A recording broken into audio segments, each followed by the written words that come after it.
Hello বন্ধুরা, কেমন আছে সবাই? আশা করি সবাই ভালো আছে। আজকে আরেকটা নতুন রেসিপি নিয়ে এখন তোমাদের সামনে। আজকে দেখো এই যে কলমি শাক, এই কলমি শাকটা বানাবো আমি কীভাবে জানো? এটা দিয়ে ইচা মাছ দিয়ে বানাবো। ইচা মাছ দিয়ে কলমি শাকটা বানাবো। তোমরা দেখতে থাকো বন্ধুরা ভিডিও। দেখো ধুয়ে সব কিছু রেডি করে নিয়েছি, কালকে ধুয়ে রেখেছিলাম। দেখো ধুয়ে সব কিছু রেডি করে নিয়েছি কলমি শাকটা। এখন কলমি শাকটা বানাবো ইচা মাছ দিয়ে। ওইদিকে ওই ইচা মাছগুলো ধুয়ে রেডি করে নিয়েছি। ওইদিকে পেঁয়াজ আছে, রসুন আছে, সব কিছু রেডি। ওইটা বানাবো কলমি শাক দিয়ে। আমি সব কিছু বাকিটা কলমি শাকটা খেতে একটু রেডি করে নিই। তোমরা দেখতে থাকো বন্ধুরা ভিডিওটা। ইচা মাছ দিয়ে আর কলমি শাক দিয়ে খেতে কিন্তু ভীষণ টেস্টি। দেখো তোমরা, এই যে দেখো বন্ধুরা, এটা কেটে সব কিছু রেডি করে নিলাম, কেটে নিলাম। এখন ওইদিকে দেখো মাছগুলো ভাজা করে নিলাম। ইচা মাছগুলো নুন হলুদ দিয়ে দেখো ভাজা হচ্ছে।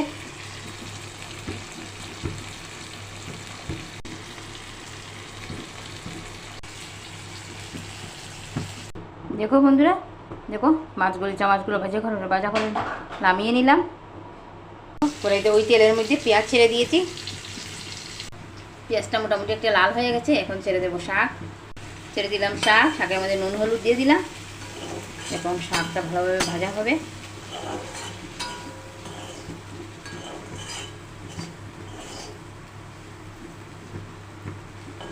এখন শাকের মধ্যে একটা আলু কেটে দেবো।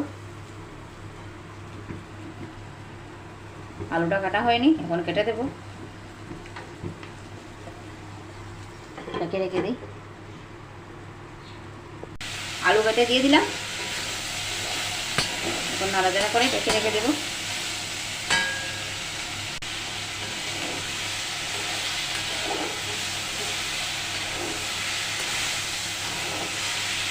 আমার তো খুব পছন্দ এই খাবারটা। গরম ভাতের সঙ্গে আমার ভীষণ ভালো লাগে খেতে কলমি শাক দিয়ে ইচা মাছ দিয়ে।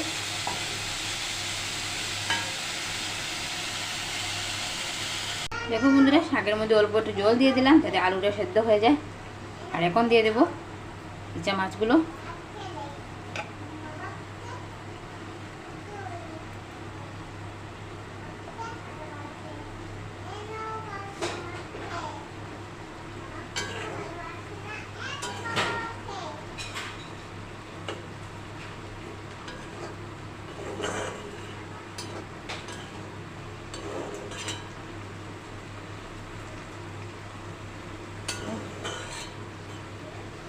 আলু এমন একটা সবজি, সব কিছুতেই লাগে।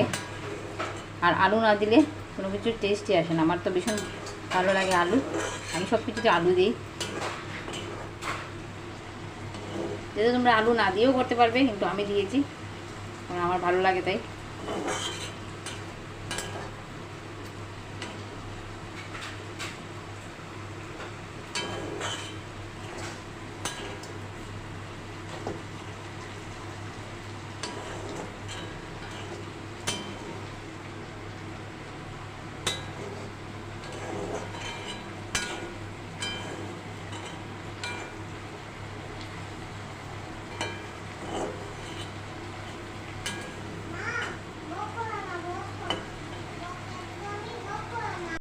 দেখো বন্ধুরা, হয়ে গেল, জলটাও শুকিয়ে গেছে।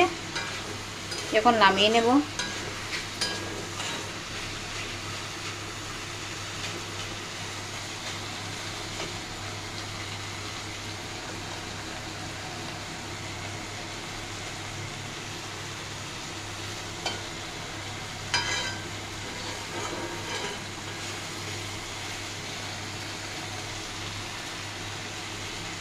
নামিয়ে নেব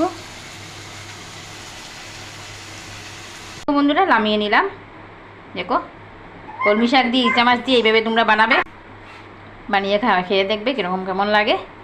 আর আমার ভিডিওটা যদি ভালো লাগে থাকে লাইক শেয়ার কমেন্ট করে দিও প্লিজ। আর নতুন যদি হয়ে থাকো চ্যানেলটা সাবস্ক্রাইব করে দিও।